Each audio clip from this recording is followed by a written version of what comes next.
mga partners, ipinakikilala po natin si si Ate Jeneline Bingil.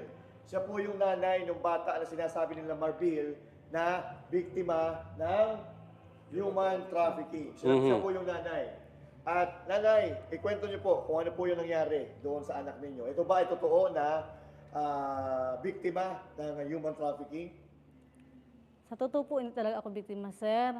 Kasi yung kahapon, nasyak lang ako nang dumating ako doon ng daming pulis at saka nandiyan anak ko na umiiyak. So, sabi ko niya sa akin ng pulis at saka na doon, labas muna kami kasi mag-uusap kami ng anak ko. Tapos yun, dinala kami doon sa office ng police station ng Sasa. Tapos anong oras yung magabi, kinuha nila yung anak ko na-interview daw doon sa hindi sinabi pala na press con. Pinatawag siya ni Sir na Tory.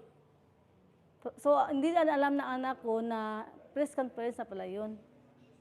Kaya yun, pero talagang hindi human trafficking ang nagawa sa akin kasi talagang tingnan niyo, hindi naman itong mga paa ko na masakit, wala naman. Kasi yun yung likramo nga na hindi daw ako makalakad, na gano'n.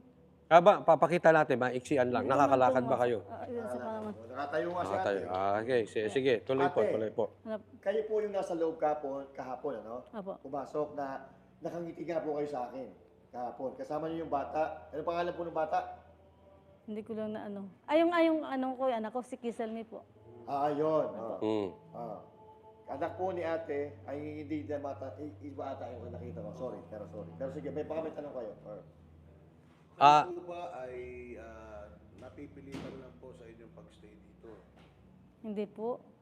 Talagang voluntary akong pumunta dito para upang mag-support po sa kay pastor po. Ate, pakilakas lang po konti. Konti lang ha. Yan, sige. So, ulit, Boss Dadan, napilitan ka ba na magstay dito sa KOJC compound? KOJC? Talagang hindi po kasi po voluntary ko pong inalay ang buhay ko sa Ama through the Son. Kaya yung paglusob nandito talaga ako. Witness po ako kung paano sila naglusob yung mga kapulisan po. Bakit po baligtad ang mga sinasabi ng ibang media network? Yun na talaga, sir, talagang sinakyan na nila yung mga sinasabi ng anak ko para maanuman yung magstay dito yung mga kapulisan. Kinausap po ba kayo ni Tore? Hindi po. Yung anak niyo lang po? Opo. Okay. So yung anak niyo po ay nasaan ngayon? Umuwi na po sa amin. Umuwi na po sa inyo. So kahapon, sinundo po kayo ng anak niyo dito. Opo. Pero bago po kayo sunduin ng inyong anak dito, ano po pinagawa ng mga pulis sa anak ninyo? Pinakuha po siya bago siya nakapasok kasi, sir, pinakuha muna siya ng police blotter report doon sa Sasa para ma-assist siya dito sa loob para mahanap ako. So total, yung anak niyo po, sinundo po kayo dito. Opo. Pero ang ginawa po ng pulis, sinabihan po yung anak ninyo na mag-blatter muna Opo. bago po siya papasukin. Kaya po, nung kahapon po na nagpunta yung anak niyo dito, ano po nangyari? Naiisama niya po ba kayo palabas dito?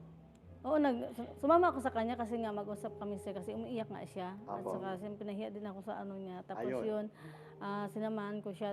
Bago kami lumabas, sabi ng pulis sa akin na huwag kang mag-alala, mother, kasi makabalik ka din dito. Sabi ko talagang babalik ako dito ha. Sabi ng mga pulis, oo, walang problema, makabalik. So yun naman, nagtras naman ako doon. So, mahiya sa amahan, nandito na ako ngayon, nakabalik din ako. Okay din doon sa doon sa PlayStation. So ibig sabihin po, isinama lang kayo palabas para maisama nila kayo sa kwento. Ako doon sa na mayroon Sa pala kwento na may video, may mga picture na kinuha kayo dito, inuwi kayo sa bahay. doon sa bahay police station. ninyo? Hindi po, sa police station lang po. Sa police station. Okay. So now po, naalala ko na po yung anak nyo naka-brown kahapon na babae. Opo. Ayun po yan, umiiyak yan sa loob. Opo. Yun po, naalala ko na po yun. Nandun po ako nun. Yung anak niya ba ay member ng KOJC? Hindi. Ano siya, ang 20, ilang years na po kayo dito? 20. Nagkikita. Hindi, lagi naman kami nakikita eh. Lagi kayo nagkikita. Pero kayo po, ilang years na po kayo dito sa KOJC? 10 years na po ba? 10 years na po na 10 years, baptize. Opo. okay. So kasi yung mga nagtatanong, parang nirescue nung anak niya yung nanay niya. Ganon. So bakit umiiyak yung anak ninyo at kayo ba'y talaga na-rescue or ginagawa ng kwento ito ng mga pulis kasi yun nga, hindi mahanap si pastor at gumagawa silang issue? Kasi po parang talagang umiyak din siya kasi yung hindi nga ako makontak. At saka siyempre sa mga miscommunication, kaya umiyak siya. Oo. Pero okay naman kasi nagkita naman kami. So, yun lang talaga. May ano din siya, yung pressure din siya na hindi niya ako kagad nakita. Kaya yun, umiyak na siya. Kasi yung wala nga anak akong niyo po- cellphone. Yung anak niyo po na nagpunta kahapon sa Camp Katitipan para sa press con. Hindi po ba kayo kasama doon? Hindi po. So talagang dahil meron siyang blatter, kaya sinama po siya ng mga pulis doon para sa press con. Opo. At sabihin doon sa press con na parang pinipwersa po kayo na magstay dito. Parang ganun ang pinapalabas. Parang ganun. Kasi hindi niya alam na preskon pala yun ang ano niya, yung tinawag siya. Hindi niya alam. Hindi alam nung anak nyo. Opo, hindi niya alam na preskon pala yun. Oo. Konti lang kasate, ha? So, ngayon, anong kalagayan ng anak niya? Tanggap niya na nasa KOJC kayo na ngayon? Opo, tanggap niya kasi kanina. Ay, yung kagabi pa, sabi ng pulis sa akin, kasi gusto ko nang bumalik dito po, kasi ayoko nang mag-umaga pa, kasi okay naman yun. Sabi ng anak ko na doon kayo matulog sa quarter niya, sa tinitira niya mo ng, kasi nandito sa Davao. Hindi na ako pumayag, sir. Sabi ko, dito ako alis, pupunta na ako doon sa sa KOGC. Huwag na ako pumunta kung saan-saan pa dito. So, okay naman, tamang-tama din na nandoon yung anak ko na isa. Okay, so ibig sabihin po, maluwag sa kalooban ng anak ninyo yung pagbalik niyo po dito sa Kingdom of Jesus Christ. Pumalit naman siya, okay naman siguro kasi Okay, Malinaw, no? Malinaw. Malinaw po yan. Wala pong human trafficking na nangyayari. Malinaw po yung kwento ni ate, yung anak po niya, ang kwento ng pulis, yung anak niya nagpunta dito para i-rescue si nanay Jeneline. Pero si nanay, masaya po dito sa loob. Opo. Isinama si nanay palabas papunta sa police station para siguro kuhanan ng salaysay or palabasin na, tingnan nyo, inirescue namin si nanay dahil hinahanap ng anak. Pero si nanay nandito ngayon, nagbabalik sa KOJC dahil love na love niya ang KOJC. Amen. At hindi siya nagsisisi. 10 taon na siya na nag-stay dito sa KOJC. Kaya nga kanina misis ko sa kanila po sa mga anak ko. Sabi Lakas ko, mo na, konti. ang misis ko sa mga anak ko, sir, na babalik ako doon kasi kung wala si pastor, ang buhay natin wala talagang kaluwasan, walang ano. Kaya yun, inahalay ko yung buhay ko para sa atin lahat po. Kaya naintindihan ako ng mga anak ko. Ilang taon na po yung anak ninyo? 28 po. 20. Okay. Okay, so may question pa kayo, Boss Dak? Ayun, mensahe na lang po doon sa mga media na tinitwist yung issue at pinalalabas na kayo po ay sapilitan na nandirito or pinagstay dito, pinagbabantay at kayo po ay against your will, in-hold nila dito. Ang mga mensahe ko po sa lahat ng mga media na kung ano man, binaliktad ba yung mga story, ang akin lang po na talagang hindi totoo yung mga sinasabi nila po. Ginamit lang ang anak ko para po mag-stay pa yung dito mga pulis po. Parang ganun talaga. Opo. Na ganun. Alright. Okay? So, sa madaling salita, masasabi nyo na sinungaling si Torre. Sinungaling talaga, sir. Mm-mm. Sinungaling talaga. Okay. So, fabricated yung istorya ni Torre. Gawa-gawa lang yung istorya ni Torre. Gawa-gawa lang, sir. Mm-mm. Para makapag-stay sila dito. Opo. Magkaroon sila ng rason para makipag-stay dito sa loob. Dahil bang nangyayaring human trafficking. Pero ito, maliwanag po, si nanay ay nag-stay dito ng 10 taon, maluwag sa kanyang kalooban, pati na rin sa kanyang mga anak. Maliwanag po o mainstream media, huwag kayong patanga-tanga. Tanong ko na, kailan, nagkausap na ba tayo kahit kailan? Nagkita Ngayon tayo. lang. Nagkita tayo dun sa Sunday. Doon. Sa Oo. Sunday. Pero hindi nagkausap na ba tayo? Hindi pa po. Hindi pa po. So, ito ay sa madaling salita ay hindi ka namin pinilit magsalita. Hindi. Hindi po. Ito'y kusang loob nyo. Opo. Okay, maraming salamat po. Maraming salamat po. Salamat po. Ingat po kayo at magpataba po kayo dito muli sa Kingdom of Jesus KOJC. Christ. Kasi ang sasarap ng pagkain. Praise the Father, talagang mataba na sa Thank you po. pagmamahal ng Ama to the Son. Okay. Thank you, Ayan. Father. Jeneline. Ingat po kayo lagi. Ingat po kayo kay Torre. Hindi, joke lang. Okay. Thank you. Ayan, maliwanag. Hahaha. Ano kayo? Sabi ko sa inyo Father. sinungaling talaga. Kung nakikinig yung aking editor, pakikat yung portion na yon at ilabas po, ilabas po at ipakikat yung version na yon. Ay, susuo nga Kung talaga. andyan, pakipaalalahanan nyo ang aking mga editors. Ano? Buhay pa kayo?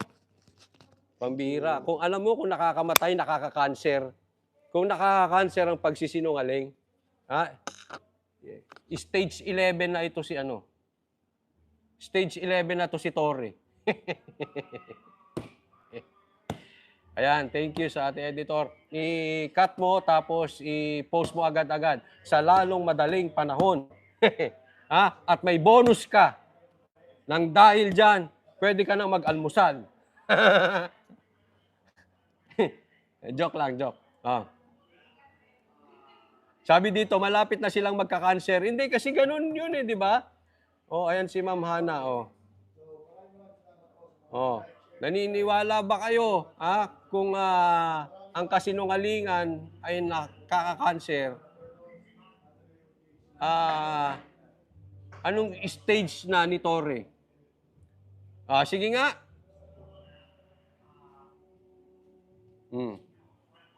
Anong stage na ng cancer si Torre kung nakaka-cancer ang pagsisinungaling? Iyak na yan si Torre. Alam mo kasi, ito lahat naman tayo ay dumating sa failure. In a way, wala namang taong puro success. Di ba?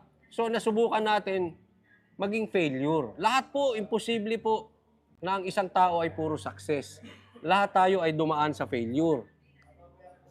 Si Torre, failure na yun. Napakalaking failure. Paano niya i-report doon sa amo niyang bangag nang dahil sa kanya ay magaganap ang malaking rally?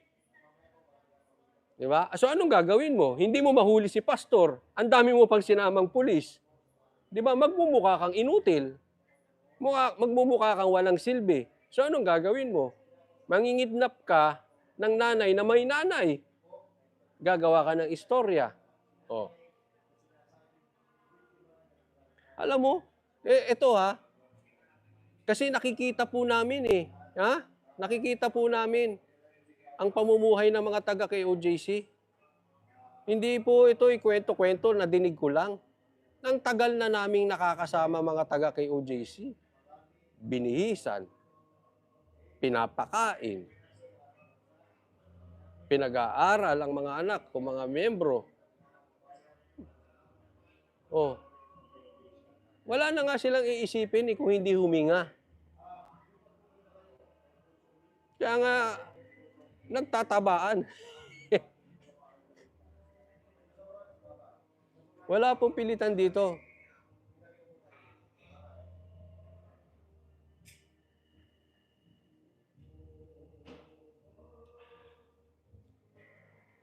Sabi dito, Coach Oli News, boss, wala akong ibang makontribute kung hindi kanta lang. Sana mapansin yung upload ko ngayon at mapansin mo ako. Salamat, Noban. Shout out. Sige, sige. Mapapansin din yung kantaan mo.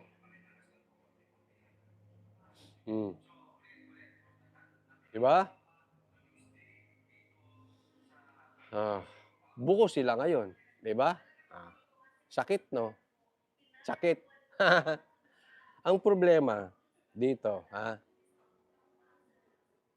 sa mga broadcasting network, bago kayo nagbabalita, dapat chine-check nyo muna. Ang problema sa ibang mainstream media, binalita nyo, fabricated pala yung story. O ano kayo ngayon, mainstream media? Yung ibang mainstream media, fake news kayo. Yung pang-aabuso sa KOJC, hindi nyo binalita. Yung ni-rescue, binalita nyo. O ano kayo lalabas ngayon? Disunog. Sunog kayong fake news kayo. Di ba?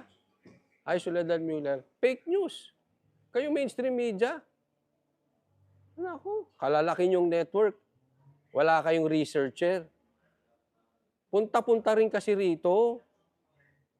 Nang alam nyo nangyayari buong partido, dalawang partido, hindi puro pulis. Sabi dito ni Arman Sebastian, bakit di mo pagsalitain yung bata? Aantayin po natin, pagsasalitain natin yung bata, pero irrelevant po rito. 'Di ba? Irrelevant yung pagsasalita ng bata. Alam niyo kung bakit? Kung gusto kong pumasok bilang 50 years old at gusto kong pumasok sa KOJC, bakit yung anak ko tatanungin nyo? Joylyn Legaspi, ayan na, si Joylyn Legaspi, dire-diretso na to. Thank you, Joylyn Legaspi. 'Di ba? Oh, halimbawa, gusto ko pumunta ng KOJC, ayaw ng anak ko. Bakit yung anak ko tatanungin nyo? 50 na ako eh.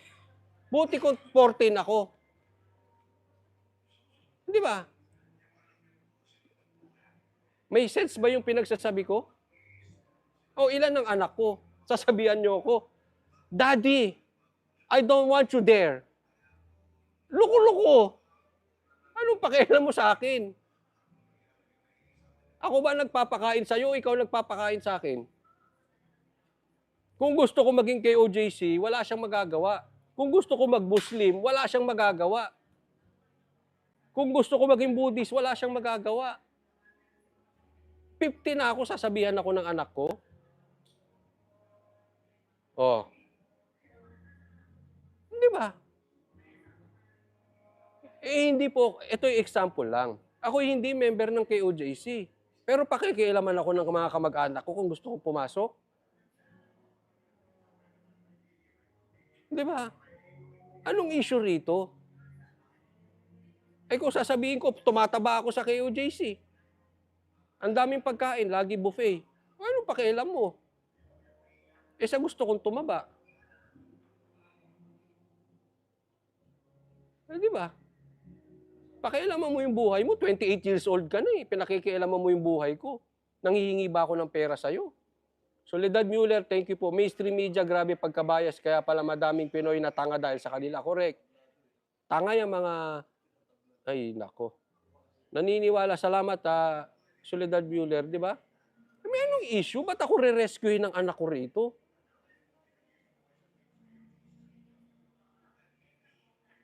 Unless may nangyari sa akin. Kung may nangyari naman siguro sa akin, sasabihin ko. May nangyayari sa akin masama. Ako mismo, kusa akong lalabas. 50 na ako eh. Ba't ako magpaparescue sa anak ko? Inutil ba ako? Hindi ko kayang lumabas ng gate? O tapos niya ako ma-rescue? Babalik ako ulit dito? Alam mo, hindi kumukonek. Sa totoo, kung ikaw ay talagang nag-iisip, hindi kumukonek. Walang na-rescue, babalik kung saan siya inalipin. Luk-luk. Halimbawa, ni-rescue ako ng anak ko, babalik ba ako dyan? Ano ako, loko-loko? Na-rescue na nga ako, babalik pa ako?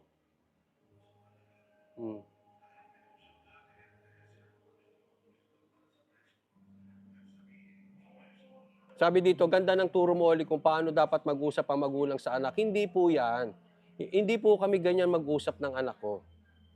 Pero in the first place, kung kong example, eto sa totoong buhay ko, hindi ako sasabihan ng anak ko, Dad, ire-rescue kita, tatawag ako ng pulis.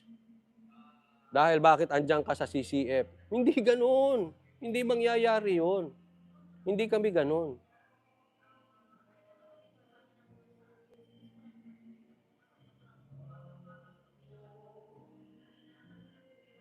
Sunny Rivera, ako ba tinutukoy mo? Boy, hindi ko maintindihan ang tinutukoy mo. Ako ba yung tinutukoy mo? Anong hindi mo maintindihan sa sinasabi ko? Sige nga. Anong hindi nyo maintindihan sa sinasabi ko? Anong mahirap intindihin doon? Matanda na yung ali. Re-rescuehin pa. Obvious na obvious, fabricated yung story. Obvious.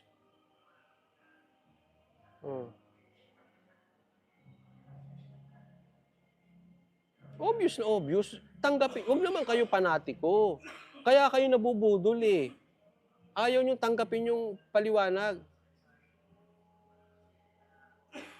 Day-bye, maraming salamat po, Day-bye.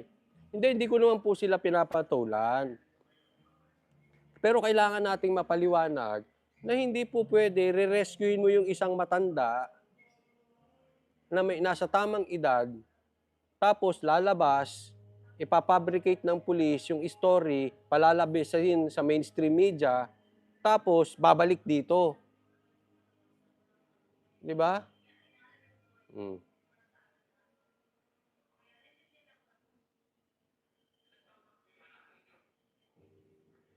Sabi, Coach, ano mangyayari kung sakaling mahuli nga si pastor sa loob ng compound? Please enlighten us. Kung makakasuhan ba ang mga tumatayong tagapamahala ng kingdom? Kung mahuli si pastor dito at makakasuhan yung mga tagapamahala ng kingdom, kasuhan na rin niya kaming banateros. Sama-sama po kami. Okay? Kung sakali, kasi yan ang tanong mo, kung sakaling mahuli si pastor at kakasuhan sila, di kasuhan nila, walang problema. Isama nila ako. Isama nila buong banateros. Clear? Julinar? Wag na paulit-ulit ha, sinagot ko na po. Kasuhan niya kami. Okay? Okay na? Okay, sige. Next tayo.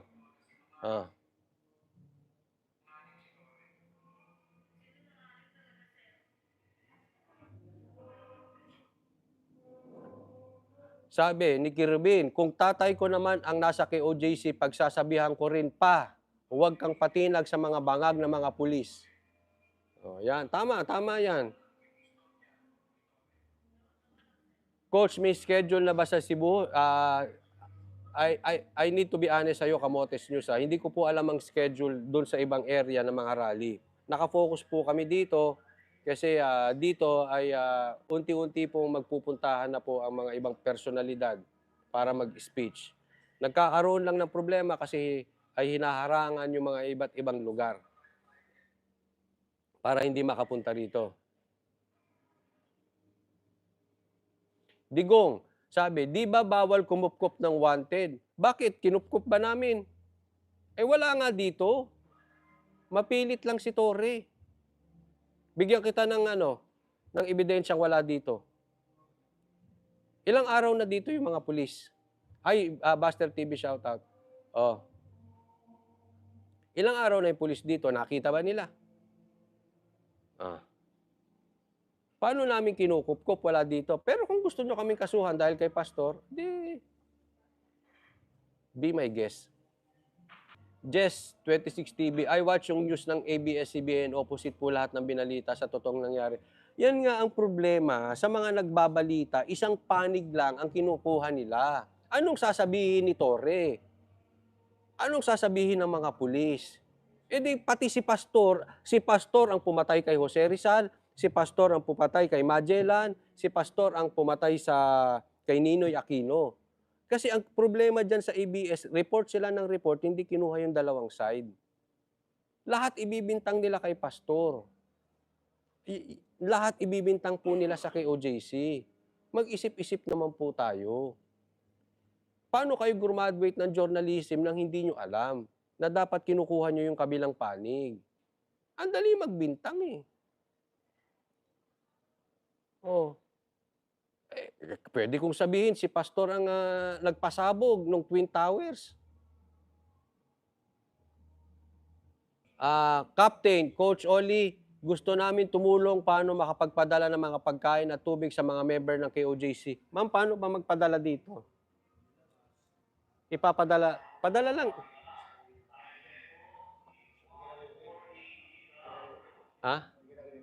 Ma'am Hana? May mga gusto rin magpadala ng tubig at pagkain dito. Paano daw? Dalahin lang. Ayun. Doon lang sa gate daw, meron pong sasalubong doon. Padala nyo lang yung pagkain at tubig. Ay, tingnan natin ha.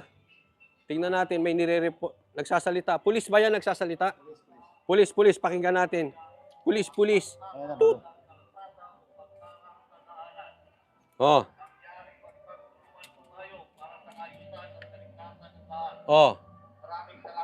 Yan. Pinapaalis na po. Naka-live ka pa ba? Pinapaalis na naman ng mga pulis ang mga rallyista.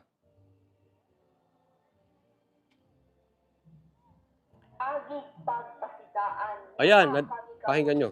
Ayon sa pagpatuman sa among obligasyon, ang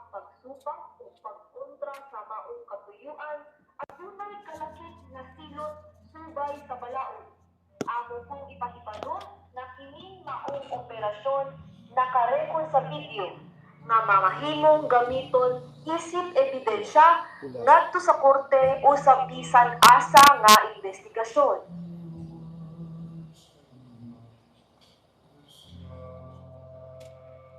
Pakisa na, bro. Ma'am Hana, kung pera daw ipapadala, paano? Kami nagatuman lang sa among trabaho. Ug kung kinsa man Kung pera daw ipapadala, paano? Doon lang daw sa gate ipadala. Yung pera doon sa doon. Ito po ay yung rally. At doon po hawak na po ng natin ng KOJC yung lugar na yon. Doon nyo po ipadala yung pera at may tatanggap na po doon ng pagkain o anumang tulong dyan sa area na yan. Yan, hinarangan na po natin yan in preparation for the rally. O, pakinggan natin. Sa police operational procedures. Yan, kanina pa yan. Irespeto nato sa tanang higayon ang tawhanong katungod ug gamiton lamang ang pwersa nga haom sa sitwasyon. Ug niya kita karon aron sa pagpatuman sa balaod gikan sa korte. Atong pakinuhaon nga ang maong tumong alang lamang sa kalampusan sa maong operasyon.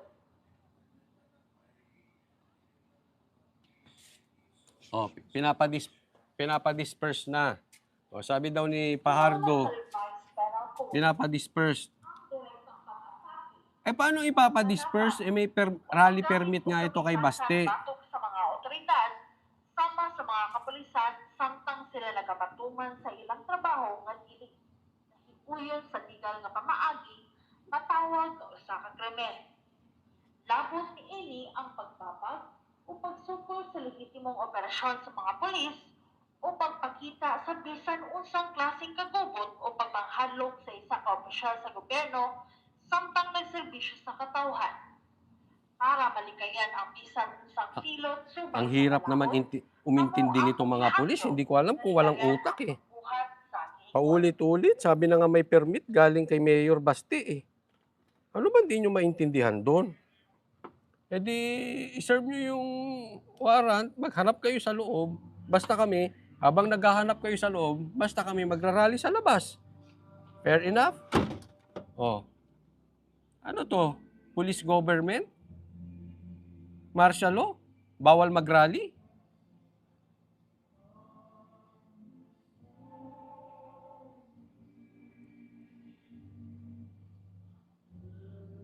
Di sabihin nyo kay Baste, bawiin yung permit.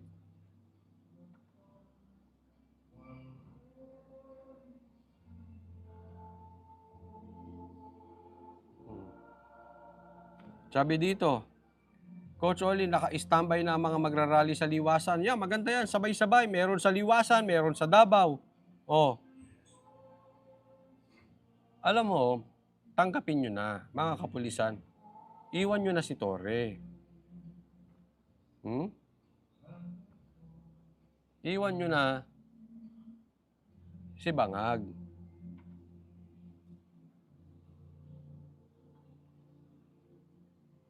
Ay sabi dito, careful sa food and water donations, baka may lason for... Ayaw nga, delikado. Sabi dito, drug test na si BBM. Oo nga, pag nagpa-drug test na si... Disperse na kami dito. Ay, pulis! Matulis. Matulis. Matulis yun? Ano? Di-disperse kami pagka nagpa-drug test si Marcos. Okay ba yun? Okay? pagpasidaan ni kami karon aron sa pagpahuman sa among obligasyon. Ang pagsupak o pagkontra sa maong kapuyuan adunay kalakip nga silot subay sa balaod. Amo pong ipahibalo. Hindi ko naiintindihan. Bahala ka dyan.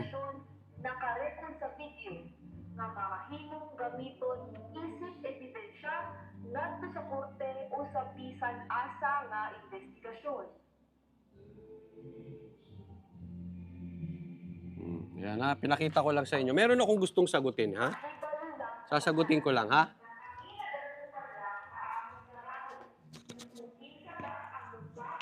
Maganda kasi yung tanong. Ha?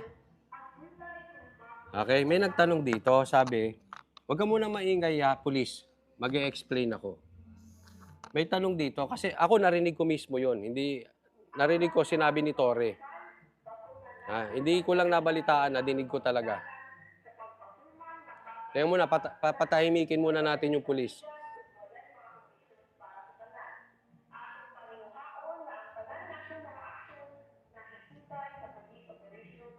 Ako naman, sabi, yung argumento raw ni maghain ng reklamo sa korte kasi yan ang opinion ni Torre. Hindi. Sabi ni Torre, hindi ito ang panahon para tayo ay magtalo.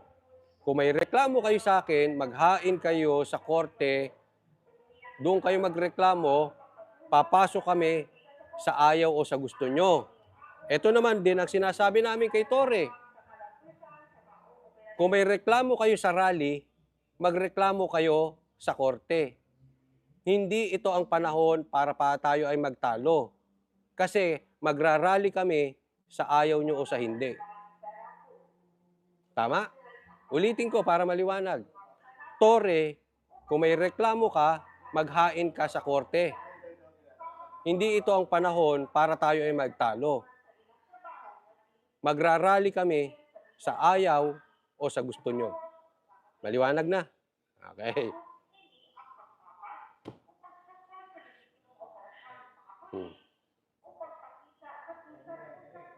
Okay na?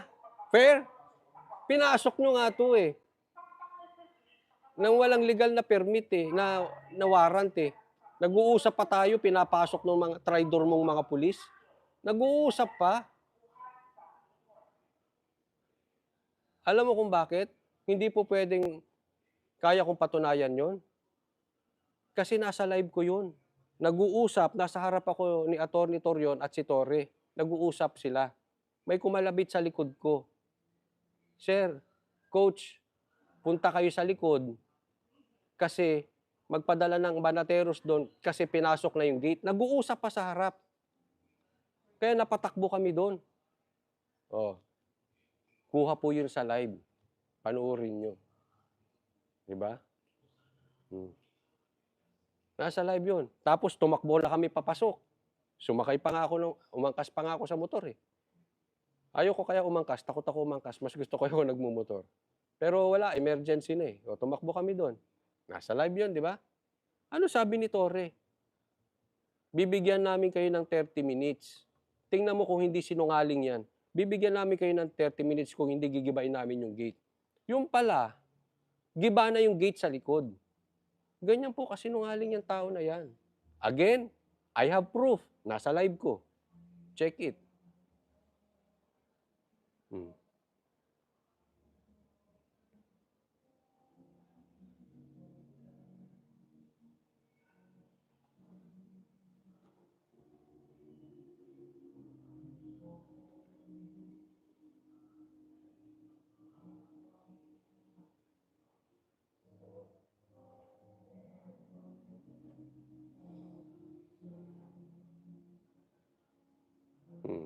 Di ba? Wala na. Oh. Bigyan nyo pa. I welcome arguments. Ngayon, kung ang sasabihin nyo lang, sumuko na, doon na lang kayo sa ibang vlogger. Ha? I want intelligent conversation. I want intelligent argument. Sige, fire.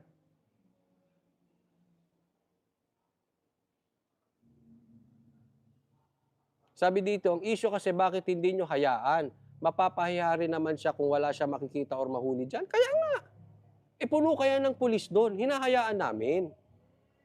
Di ba? Hinahalungkat na nga yung buong area. Huwag lang pasabugin. Loko-loko ba yung si Torre kung pasasabugin ng isang area dahil may tunnel daw doon sa eskwelahan? May tama pa ba yun? Maghalughog kayo. Oh. Sige.